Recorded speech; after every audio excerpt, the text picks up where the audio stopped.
going down a rabbit trail. Those are always so much fun. So,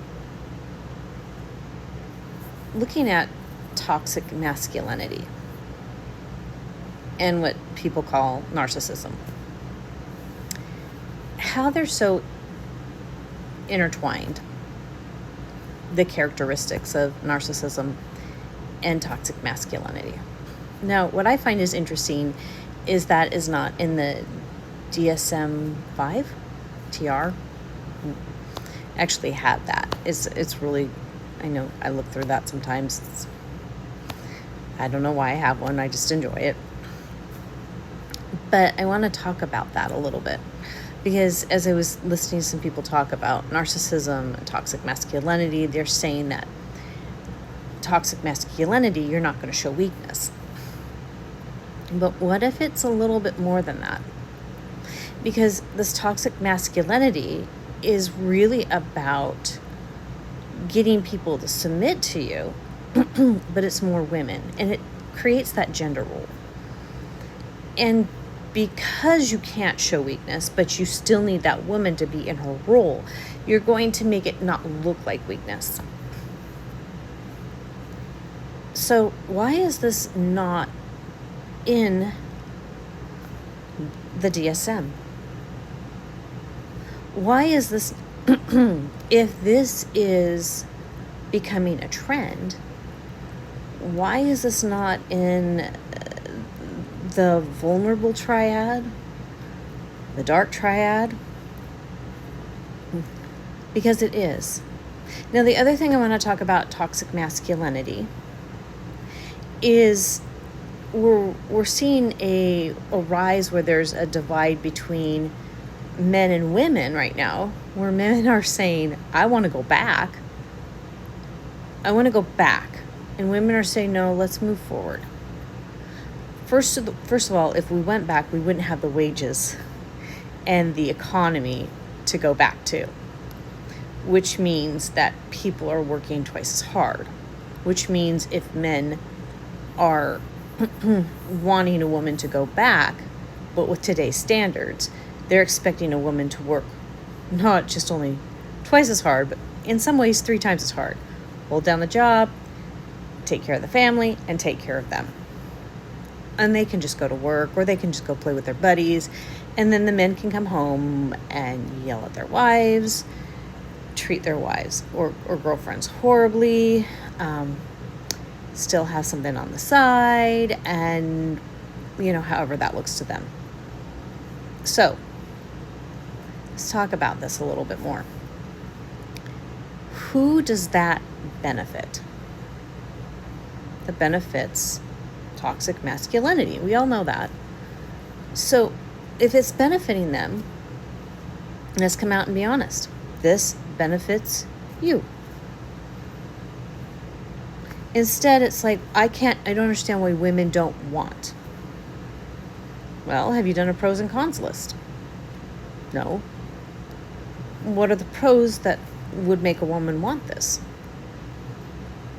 Well, I don't know. I don't know what a woman wants. Well, then how come women can tell you what most men want? Well, because that's their role. You see where I'm going with this.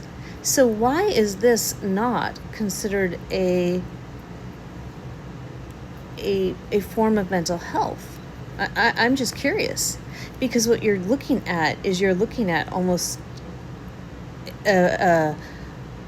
is almost a mental health crisis, because you're looking at men who are in some ways this the red pill thing, where they're going down this path of, it's almost like a path of regret, that they regret and they want to go back.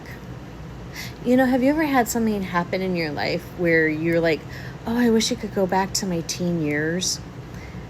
I'm involved in a society, and there's a person in that group. Every time I see her, I'm like, oh, you're bringing back the cheerleading from high school. I could just see it all over her. And it's like she hasn't come out of high school. Very interesting. I mean, it's so strong off of her. And I'd never say anything. I just noticed that. But that's kind of what these guys are like, is they're wanting to, it's like this fantasy world, or this world of going back in time, and they're stuck in that time frame. There's a stuckness. There's a stuckness with growth. There's a stuckness with almost like mental health. There's a stuckness with all these aspects of it. And it's almost breaking it down, because it's like it's because life is becoming really challenging. It is challenging for a lot of people, and it's almost like it's so challenging, I can't face it, and I can't face it alone, so I'm going to go into this fantasy world where it's going to be easier to face it. And it's going to be easier to face it if I have someone alongside of me, and someone who is facing it for me, where I don't have to face it. I mean, I think that's a big thing. I think that's why it's so much that I want my mom. I want someone who's like my mom to be my wife. You see, the other thing is, a lot of women with their sons have coddled them a little bit more than their daughters. Yet the daughters are the ones who need a little more protection a lot of times, because of our culture. You know, it's all those things. And I'm not saying girls are better than boys or boys are better than girls. What I'm saying is, the narratives we teach people also impact where they go in their brain for what they need, or what they can handle, or what they can't handle. How come one person can go out, go have a job, go come home, clean their home, have, basically read a book, have a decent life, go out with their friends, is really happy, and another person go to work, have frustrations, have a meltdown, come home, their home is a mess, and wish they had another person who would help them out. But they would never clean up. They would never pick up their socks. What's the difference? Is it the narrative? Is it the belief system? Is it how they grew up? I think that people are more alike than what we're giving them credit for. And a lot of it has to do with the way we were trained in the narratives we grew up with.